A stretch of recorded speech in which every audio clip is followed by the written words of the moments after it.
Hi, my name is Noelle. I'm a registered dietitian and I am also a mother of 3 young boys. I have 6-year-old twins and another one who is almost 4. And today I wanted to share a little bit with you about what I do to make the morning routine just a little bit easier when I go to make lunches for my kids. So there are a few things that I really love to do, and one of them is getting the prep done of washing and cutting, or at least cutting and portioning. Let me explain. So one of the things that I really like to do is have some of my vegetables ready. So I will go ahead and I will wash peppers up and I will cut them. Sometimes I leave them a little bit bigger than what I'm going to want them in the end, just in case the edges get a little bit mushy. I can cut those off. I don't know, my kids are iffy on the whole mushy thing. So if yours are the same, you may want to do that.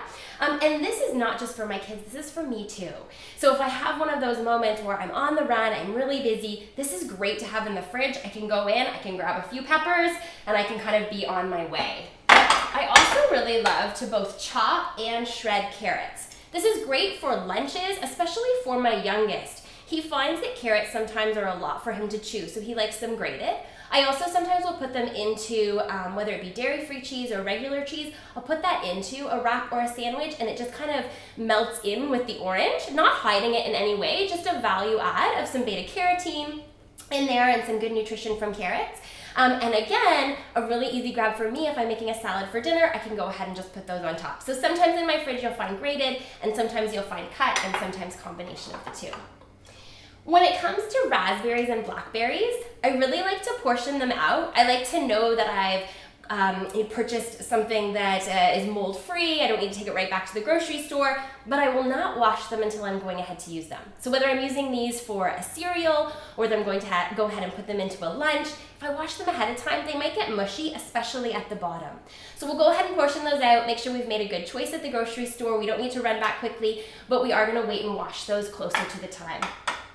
In terms of remaining as litterless as possible, when it comes to melon, try buying either a half melon or a whole melon. Ideally a whole, it wouldn't have the plastic on it, but we also don't want to be wasteful. Waste not, want not, right? So if we go ahead and buy a half or a whole and then we chop them up, they're all ready, again, for breakfast, for snacks, for lunches, for a quick and easy dessert when your children are still hungry after you've served them the full meal that you plan to. My children tend to be bottomless pits sometimes in a growth spurt, and so I like to have those ready and on hand. When it comes to both grapes and tomatoes, I like to have them halved. And one of my boys, my youngest one, loves tomatoes. Mommy, give me tomatoes, give me tomatoes. So I really like to have halved tomatoes ready. These also are really great to throw on a salad at lunchtime or at dinner time or whenever. So I like to have those ready. Snap peas is another vegetable you will always find in our fridge. Quick and easy to grab. Super crunchy, super delicious. We always love to have those on hand. My kids really, really love them with homemade hummus, which I'd love to show you sometime as well how I make that. Pomegranate seeds. Pomegranate seeds are a really great sprinkle. So you can put these in the middle of the table. Kids can throw them onto their cereal or their yogurt, or again, you can go ahead and put them in litterless lunches as well. It's a really, really great fruit. Another thing I like to have ready and on hand is pasta. So this is a mix of a chickpea pasta and a black bean pasta, both gluten-free, if that's something that you're looking for.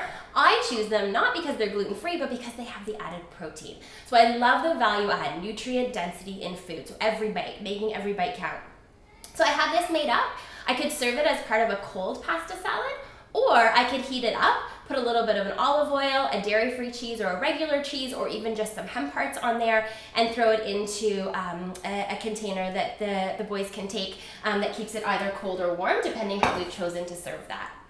And last but not least, I wanted to show you these muffins. So I recently received this awesome silicone muffin tin, if you can call it tin when it's silicone. I really, really like it for a variety of reasons. One is that things can slip in and out really easily, so I don't need a spray. Another is, look at the size of that muffin. And it's so cool because you can actually cut it in half or in thirds. So you can make little discs. You can put like any sort of nut or seed butter on there that you wanted to, or any sort of topping you think that your child might enjoy, or you could leave it whole and they can bite into it like an apple. So several different options with this size of muffin, but any muffin size that you have is great. Love to make them ahead, easy for quick and easy breakfast or snack, or I love to add them to lunches as well.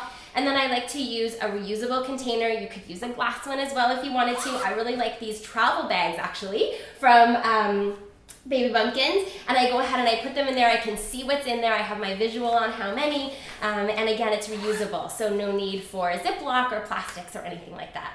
So I hope that gives you some new ideas, some new tips that you can use in your kitchen. And as always, if you have other ideas that you might want to share, go ahead and comment below, and we'd love to hear from you too.